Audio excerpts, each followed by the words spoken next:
ACB का बड़ा धमाका। इस वक्त की सबसे बड़ी खबर, आरोपी प्रदीप उर्फ बंटी को एसीबी मुख्यालय लेकर के टीम पहुंची है। एसीबी ने 11 लाख रुपए दलालों से बरामद किए। जयपुर में प्रतापनगर इलाके से प्रदीप उर्फ बंटी को पकड़ा गया है। जयपुर से इस वक्त की बहुत बड़ी खबर, जहां एसीबी की बड़ी कार्रवाई आज देखने को मिली है। एसीबी ने पद का दुरुपयोग करने के मामले में एडिशनल एसपी सुरेंद्र शर्मा को गिरफ्तार किया है। इसके अलावा डीजी रवि प्रकाश मेहड़ा की तरफ से गिरफ्तारी की पुष्टि की गई है। तो वहीं जयपुर एसीबी की सवाई माधोपुर में कार्रवाई में दलाल प्रदीप उर्फ बंटी पारिक और रामराज मीणा की गिरफ्तारी एसीबी की टीम ने की है। एक्सक्लूसिव तस्वीरें सबसे पहले सबसे तेज न्यूज 18 राजस्थान पर। और ये तमाम लोग एसीबी का डर दिखाकर डीटीओ के अधिकारियों समेत अन्य लोगों से अवैध बंदी के रूप में राशि लेते थे। बजरी माफिया से लगाकर के अवैध शराब माफिया तक से भी ये पैसे लेते थे। इस बात की जानकारी भी एसीबी को मिली। फिलहाल एक्सक्लूसिव तस्वीरें आपको टीवी स्क्रीन पर दिखा रहे हैं, जहां पर आरोपी प्रदीप उर्फ बंटी को एसीबी मुख्यालय लेकर के टीम पहुंची है।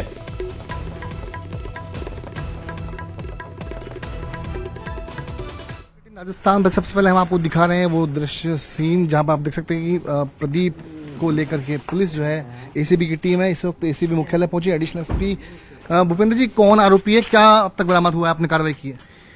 ये आरोपी है प्रदीप उर्फ बंटी पारिक जी। और इससे अपने रामनगर टोंक रोड पर होटल एक्स इन से इनको पकड़ा गया है। हाँ। और 11 लाख रुपए इनके पास से 11,15,000 रुपए। ये कहीं किसी से लेने के लिए आए थे रिश्वत? ये अभी विस्तृत अनुसंधान से तो आपको न्यूज 18 राजस्थान पे खास तस्वीरों में हम आपको दिखा रहे हैं ये जो प्रदीप उर्फ बंटी है, जिसको लेकर के एडिशनल एसपी भूपेंद्र चौधरी की जो टीम है इस वक्त एसीबी मुख्यालय पहुंची है। और यहीं पर बता दें कि एडिशनल एसपी सुरेंद्र कुमार शर्मा के लिए जो दो दलाली करने वाले जो दो आरोपी थे, दलाली कर रहे थे, उनमें से एक प्रदीप और बंटी को इस वक्त एसीबी की टीम न्यूज 18 पे हम दिखा रहे हैं कि एसीबी की टीम एसीबी मुख्यालय पहुंची है। एडिशनल एसपी भूपेंद्र कुमार चौधरी उनको लेकर के यहाँ एसीबी मुख्यालय पहुंचे और प्रदीप के कब्जे से ही एसीबी ने 11 लाख रुपए की रिश्वत की रकम जो थी वो बरामद। जानकारी के साथ सीधे आपको लिए चलते हैं जयपुर, जहां पर सहयोगी विष्णु शर्मा मौजूद है एसीबी मुख्यालय के ठीक सामने। विष्णु, क्या अपडेट? देखिए, बिल्कुल हेमंत, इस सबसे बड़ी ट्रैप की कार्रवाई की सबसे बड़ी कवरेज और देर रात तक की कवरेज, एक्सक्लूसिव कवरेज हमने दिखाया कि प्रदीप को लेकर के अभी कुछ देर पहले ही एसीबी की टीम यहां पर पहुंचे चुकी। जो एसीबी की पूरी कार्रवाई थी जयपुर के प्रतापनगर थाना इलाके में टोंक रोड पर एक होटल में की गई थी। यहीं पर एडिशनल एसपी जो कि एसीबी के सुरेंद्र कुमार शर्मा, उनके लिए दलाली करने वाले बंटी उर्फ को लेकर के एसीबी की टीम एसीबी मुख्यालय पहुंची है।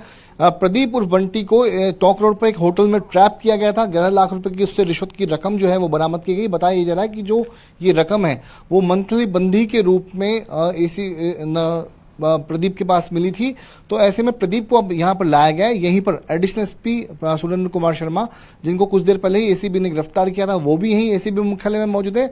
और रामराज मीणा, जिसको अभी सवाई माधोपुर में ट्रैप किया गया, जो इस केस में दूसरा दलाल है, उसको भी देर रात तक एसीबी की टीम एसीबी मुख्यालय लाएगी और कल इन तीनों की कोर्ट में पेशी होगी।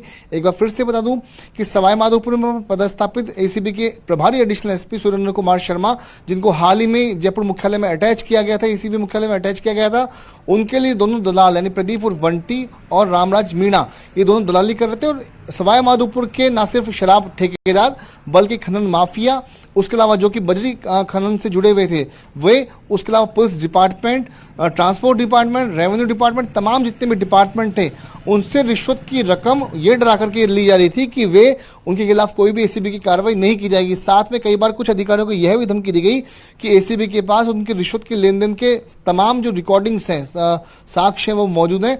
तो ऐसे में उनके खिलाफ कार्रवाई हो सकती है और उस कार्रवाई को नहीं करने की एवज में मंथली बंदी के रूप में मांगा जा रहा था। जब एसीबी मुख्यालय तक की शिकायतें पहुंची तो दोनों दलालों को फोन को जो है सर्विलांस के ऊपर लिया गया। उनकी बातचीत को जब सुना गया, ये पूरी जो प्रक्रिया थी वो लीगल रूप से एसीबी के द्वारा की जा रही थी और दोनों की दलालों की बातचीत में साफ हो गया कि दोनों ही एडिशनल एसपी सुरेंद्र कुमार शर्मा के लिए स्थानीय जो ऑफिसर्स हैं उनसे मासिक बंदी वसूल कर रहे हैं। और आज ये तय हुआ कि आज रिश्वत की एक रकम जयपुर में भी दी जाएगी। तो यहाँ पर एसीबी ने एक दलाल प्रदीप उर्फ बंटी को ट्रैप किया, गिरफ्तार किया, उससे 11 लाख रुपए की रकम बरामद की। जैसे कि अभी न्यूज 18 पे हम एडिशनल एसपी भूपेंद्र कुमार चौधरी जो कि कार्रवाई करके लौट रहे थे, जिनके पास ही उनका विजय कुमार जो बंटी है वो मौजूद था, वे बता रहे थे किस तरीके से 11 लाख रुपए की रकम बरामद की है, होटल में उसको पकड़ा गया। और वहीं पर दूसरा जो रामराज मीणा है उसको सवाई माधोपुर से पकड़ा गया है, उसे भी देर रात तक जयपुर मुख्यालय लाया जाएगा। जी बिल्कुल विष्णु, लेकिन ये बड़ा सवाल है कि इस तरह से भ्रष्टाचार का काला खेल जो है एएसपी वो खेल रहे थे और दलालों के जरिए इतनी मोटी रकम ले रहे थे। हेमंत, इसमें सबसे खास बात यह है कि जिस अधिकारी को, एडिशनल एसपी को, ये पूरा चार्ज दिया गया था कि सवाई माधोपुर में करप्शन को मिटाना है, करप्शन जो घूसखोर अफसर उनको पकड़ना है। आप देखिए कि उनको शिकायतन संभवतः जयपुर में अटैच किया गया, यानी सवाई माधोपुर से हटाया गया। इसके बावजूद भी रिश्वत का जो बदस्तूर जो खेल था वो जारी था, यानी कहीं भी ये डर नहीं था कि ये जो इस खेल को रोक दिया जाए। यानी कि सवाई माधोपुर से हटा करके जयपुर भेजने के बाद भी दोनों दलाल बदस्तूर वहां के लोकल ऑफिसरों को डरा धमका करके, उनके पद का डरा दिखा करके, ऐसा बता करके कि उनके खिलाफ रिकॉर्डिंग के जो साक्ष्य है वो मौजूद है, उसके बावजूद भी रिश्वत मांग रहे थे, मंथली बंदी वसूल कर रहे थे। और जिस तरह 11 लाख रुपए की जो रकम प्रदीप उर्फ बंटी के पास से बरामद हुई, आप सोच सकते हैं कि कितने समय से रिश्वत का ये खेल जारी था। लेकिन कुछ देर पहले जैसे कि डीजी रवि प्रकाश मेहरा जो कि एसीबी के डीजी हैं, उनसे हमारी बातचीत हो रही थी। उनका कहना था कि भ्रष्टाचार के खिलाफ बिल्कुल जीरो टॉलरेंस की नीति को एसीबी के द्वारा अपनाया गया। और पिछली बार जिस तरीके से पहली बार राजस्थान के इतिहास में किसी बागीदोरा के विधायक को ट्रैप किया गया, उनके दलालों को ट्रैप किया गया, रिश्वत की रकम को छुपाने वाले 2 दलालों को, सहयोगियों को ट्रैप किया गया, तो उसी तरह से ये दूसरी कार्रवाई कि इसमें कोई जरूरी नहीं कि विभाग के अफसरों को छोड़ दिया। यदि एसीबी यानी जो ट्रैप करने वाली कार्रवाई करने वाली जो एजेंसी है, उनके यदि अफसर भी इस तरह की यदि कृत्य में लिप्त हैं तो उनको भी ट्रैप किया जाएगा। यही भ्रष्टाचार के खिलाफ जीरो टॉलरेंस की नीति है, जैसा कि एसीबी के डीजी रवि प्रकाश मेहरा कुछ देर पहले हमारे से बातचीत में कह रहे थे। और यही उदाहरण जो है एसीबी ने आज पेश किया है कि चाहे उनके डिपार्टमेंट का ही अधिकारी हो या फिर किसी और डिपार्टमेंट के अधिकारी का, यदि वो घूसखोरी में लिप्त है, बड़े लेवल पर भ्रष्टाचार कर रहा है, तो कहीं ना कहीं उसके खिलाफ विष्णु, जनता का भरोसा ऑफिसर्स पर होता है, एसीबी पर होता है कि वो भ्रष्टाचारियों को पकड़ेंगे, भ्रष्टाचार इनकी वजह से खत्म होगा। लेकिन जब एसीबी के ही अधिकारी इस कदर भ्रष्टाचार में लिप्त हैं तो फिर किससे अपेक्षा की जाए, क्योंकि जनता का भरोसा जब इस तरह की घटनाएं सामने आती है तो टूटता है। बिल्कुल, देखिए जनता का भरोसा यहाँ पे टूटता है कि जब जनता से, यानी किसी आम जन से उनके काम को करने के एवज में कोई अधिकारी रिश्वत मांगता है तो उसके मन में सबसे पहले सवाल, एक तस्वीर आती है एसीबी की। उसको लगता है कहीं ना कहीं वो एसीबी में जाएगा, उन घूसखोर अफसरों की शिकायत देगा और घूसखोर अफसरों के खिलाफ कार्रवाई करते हुए एसीबी के अधिकारी उनको ट्रैप करेंगे, उनको गिरफ्तार करेंगे उनकी। और इसीलिए डायल 1064 नंबर और व्हाट्सएप नंबर भी एसीबी की ओर से जारी किए गए थे। लेकिन जब इस तरह की कार्रवाई होती है तो 2 चीजें होती है हेमंत की। पहली बार तो ये कि क्या जो लोकल अधिकारियों को जब वो शिकायत करने के लिए जाएंगे किसी घूसखोर अफसर की, तो क्या वाकई में उनके खिलाफ कार्रवाई करेंगे एसीबी के लोकल अफसर। लेकिन दूसरी तरफ एसीबी के मुख्यालय की ओर से जब इस कार्रवाई को अंजाम दिया तो ये विश्वास भी एक बार पनपता है कि यदि एसीबी का अधिकारी भी किसी भ्रष्टाचार के में लिप्त है, घूस मांगता है, तो फिर उसके खिलाफ कार्रवाई करने के लिए भी एसीबी का मुख्यालय एसीबी की निष्पक्षता, पारदर्शिता भी इससे सामने आती है कि एसीबी के भीतर डीजी रवि प्रकाश मेहरा जैसे ईमानदार ऑफिसर्स हैं, जो चाहे उनके डिपार्टमेंट में भी कोई भ्रष्टाचार में संलिप्त हो तो उन पर भी कार्रवाई करने में हिचकेंगे नहीं। ये एक मिसाल भी एसीबी ने कायम की है। बहरहाल बहुत शुक्रिया तमाम जानकारी के लिए, लगातार नजर बनाए रखिए और इस सबसे बड़ी खबर पर अपडेट हम आपसे लेते रहेंगे। बहरहाल अलवर से खबर, जहां पर सीएम भजनलाल ने कांग्रेस पर जमकर निशाना साधा। धोती कुर्ता पहन करके मुख्यमंत्री पहुंचे और कहा कि जयकारे लगाने के लिए पंजा नहीं, बजरंग बली वाली मुट्ठी बांधिए।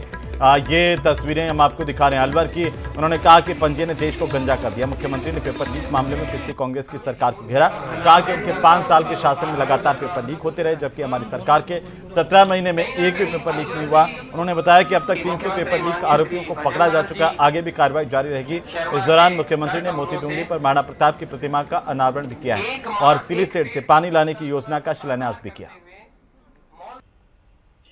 देश के अंदर, प्रदेश के अंदर अगर राज किया है तो वो कांग्रेस के लोगों ने किया है।